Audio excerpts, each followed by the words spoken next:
नमस्कार दोस्तों, मैं हूं विपुल राजपुरोहित और स्वागत है विपुल एजुकेशन चैनल पर आप सभी का। दोस्तों, बीएसटीसी और पीटीटी के लिए संस्कृत की क्लास चल रही है। आज हमारी क्लास नंबर 4 है।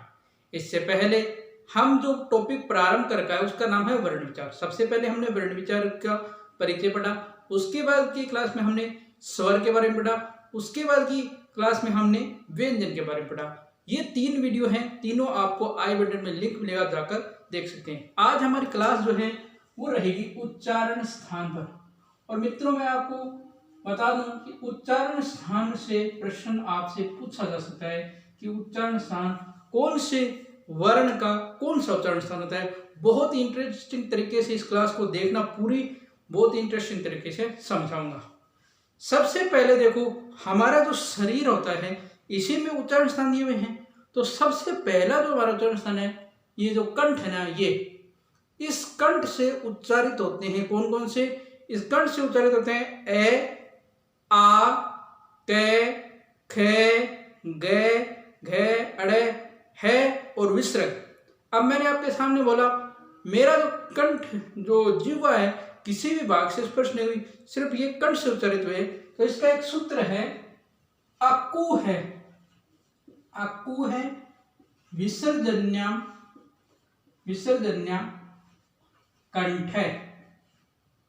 यानी आपको ध्यान रख लेना है कि कौन कौन से, ये तो ए और आ दोनों कैवर्ग, पूरा कैवर्ग। कैवर्ग में क्या गया? क, ख, ग, घ और अंग। इसके साथ ये है, ये भी कंठ से उच्चारित होता है। और ये विसर्ग, ये भी कंठ से उच्चारित होता है। तो आप घर पर ट्राई भी कर सकते हो कंठ से उच्चारित करना। ए, आ, क, ख, ग, घ, है और विसर्ग को कंठ से उच्चारित होंगे, जीवा कहीं नहीं टकराएगी। दूसरा जो हमारा है वो है तालु, ताड़वा जिसे कहते हैं। अगर आप ई का उच्चारण करोगे, ई, बड़ी ई, च, छ, ज, झ, य और से, तो आपकी जीवा आपके तालु भाग से टकराएगी। ट्राई जरूर करना। ये सूत्र है, इच्चु ये सा नाम तालु। यानी छोटी ई, बड़ी ई, पूरा चैवर्ग। चैवर्ग यानी च, छ, ज, झ, ये और आपके ये पहला से, ये सारे के सारे तालु भाग से बोले जाएंगे। जरूर ट्राई करना। इसके बाद हम बात करते हैं इच्चु ऐसा नाम तालु। कंठ हो गया, तालु हो गया। अब आते हैं मुर्दा यानी मसोड़े। रिट्टू रेसाणाम मुर्दा। री, टे, ठे, डे, ढे, अणे और दूसरा से, इनका उच्चारण करोगे तो जीभ जो है मुर्दा से टकराएगी। तो ये सूत्र है, रिट्टू रे शाणाम मुर्दा। यानी छोटी री, बड़ी री, आपके रे और क्या, हाँ, टैवर्ग, पूरा टैवर्ग।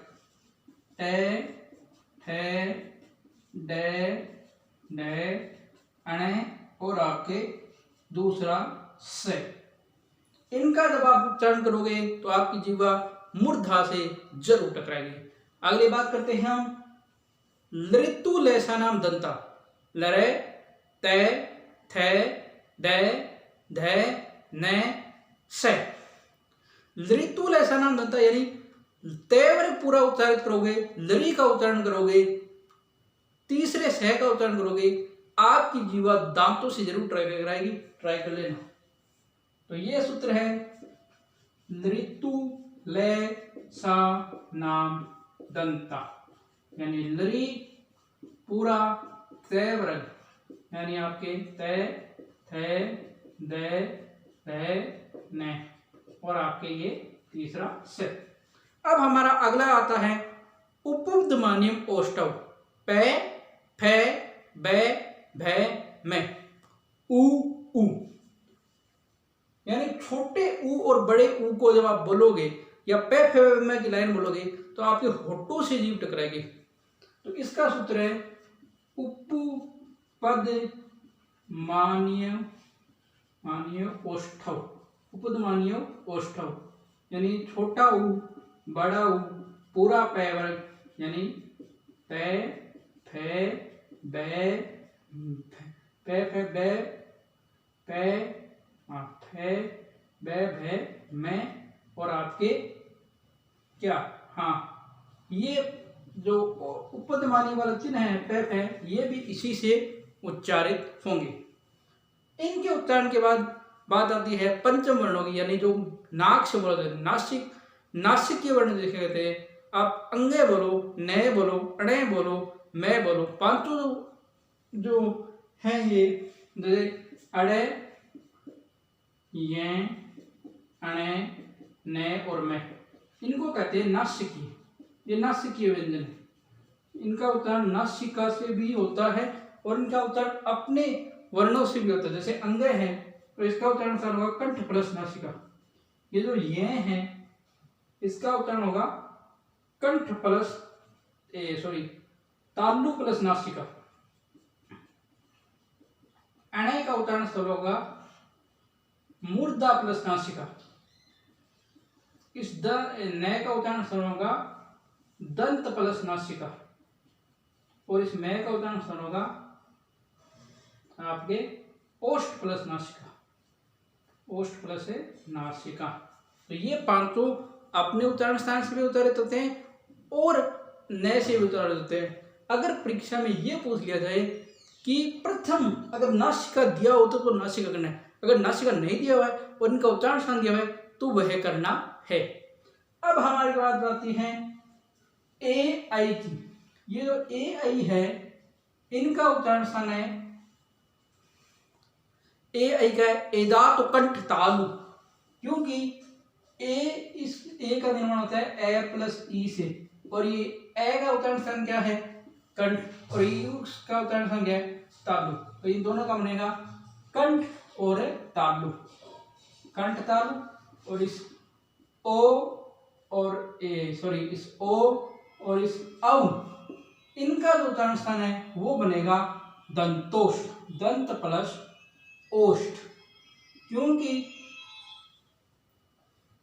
कंठ ओष्ठ, क्योंकि इस ओ का निर्माण होता है इस ए और इस ऊ से।